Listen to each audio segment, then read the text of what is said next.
Hi, நான் Jessie, a TOEFL certified English trainer. Welcome to Jessie's Tamil English. இன்னைக்கு Tamil to English translationல நம்ம பார்க்க போற 5 sentences இதுதான். So let's get started. Now first expression பாருங்க, கண்ணை கட்டி காட்டுல விட்ட மாதிரி இருக்கு.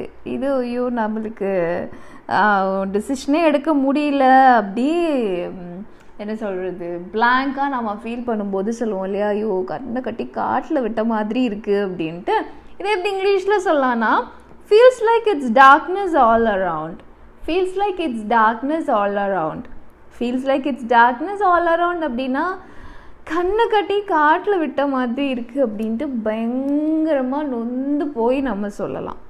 அடுத்த எக்ஸ்ப்ரெஷன் பாருங்கள், இப்போது யாரோ வந்து ரொம்ப டார்ச்சர் பண்ணுறாங்க, டிஸ்டர்ப் பண்ணுறாங்க அப்படின்னா நம்ம வந்து கேட்போம் இல்லையா, ஏன் அந்த பொண்ணை போட்டு இப்படி படாப்படுத்துகிற அப்படின்னு கேட்போம் இல்லையா, ரொம்ப வந்து டிஸ்டர்ப் பண்ணும்போது. அதை வந்து நம்ம இங்கிலீஷில் எப்படி கேட்கலாம் அப்படின்னா, why are you tormenting that girl like this? ஏன் அந்த பொண்ணை போட்டு இப்படி படாப்படுத்துகிற? why are you tormenting that girl like this? why are you tormenting that girl like this அப்படின்னா ஏன் அந்த பொண்ணை போட்டு இப்படி படாப்படுத்துகிற அப்படின்னு அர்த்தம். இப்போ அடுத்த எக்ஸ்ப்ரெஷன் பாருங்கள், இப்போது நம்ம ஃப்ரெண்டு யாரோ வந்து சென்னையிலையோ எங்கேயோ ஒரு இடத்துல மீட் பண்ணுறோம். அப்புறம் நம்ம கேட்போம்ல அவங்கக்கிட்ட, இதான் சொந்த ஊரா அப்படின்ட்டு. இல்லை அவங்களோட சொந்த ஊர் எதுன்னு தெரியல அப்படின்னா, ஓ இதான் சொந்த ஊரா அப்படின்னு கேட்போம் இல்லையா. இது எப்படி இங்கிலீஷில் கேட்கலான்னா, are you from around here? are you from around here அப்படின்னா இதான் சொந்த ஊரா அப்படின்னு அர்த்தம்.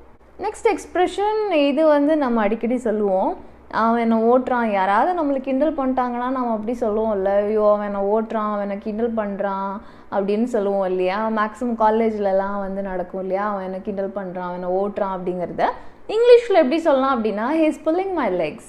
he is pulling my legs. pulling my legs அப்படின்னா காலை இழுக்கிறாங்கன்னு அர்த்தம் கிடையாது. he is pulling my legs அப்படின்னா அவன் என்னை கிண்டல் பண்ணுறான், அவன் என்னை ஓட்டுறான் அப்படின்னு அர்த்தம். என்னோட 5th எக்ஸ்ப்ரெஷன் பாருங்கள், இப்போ நம்ம ஃப்ரெண்டு காலேஜுக்கு வரல, 2 நாள் ஆச்சு வரல, 3ஆவது நாளும் வரல அப்படின்னா நம்ம கேட்போம் இல்லையா, அவள் இன்றைக்கும் வரலையா அப்படின்னு கேட்போம் இல்லையா. அவள் இன்றைக்கும் வரலையா அப்படின்னா didn't she come அந்த மாதிரி கேட்கலாம். அண்ட் அதை விட பெட்டராக எப்படி கேட்கலாம் அப்படின்னா, she didn't turn up today either. she didn't turn up today either. she didn't turn up today either அப்படின்னா அவள் இன்றைக்கும் வரலையா அப்படின்னு அர்த்தம்.